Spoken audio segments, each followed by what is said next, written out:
The two prepositions which are there for discussion today are on and onto.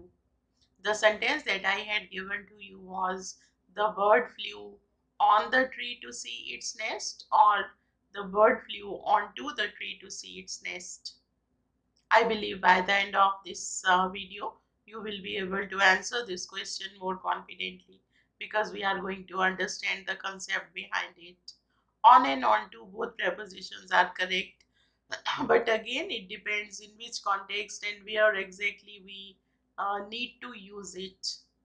On is generally used when someone or something is in a stable condition, when there is no movement or no action is involved, when something is stable or someone is stable. He is sitting on the chair. The person is stable there. The book is placed on the table. The book is stable. The book is not having any movement. That is why we are using the preposition on.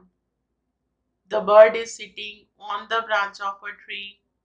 So the bird is also not showing any action. That is why we are using the preposition on. और दूसरी तरफ on to की बात करते हैं तो on to preposition use किया जाता है where some action or movement is involved.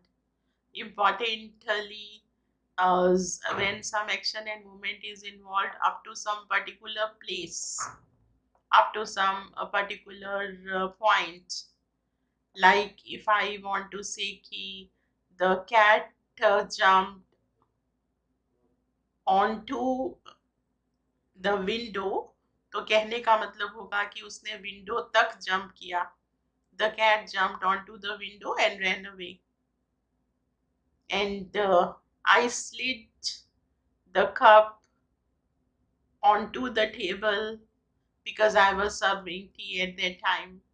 Onto the table, I slid the cup onto the table. मतलब कि मैंने कप जो है टेबल पर स्लाइड किया. The cup was in motion at that time. Action is involved. So we are using the preposition onto at that place.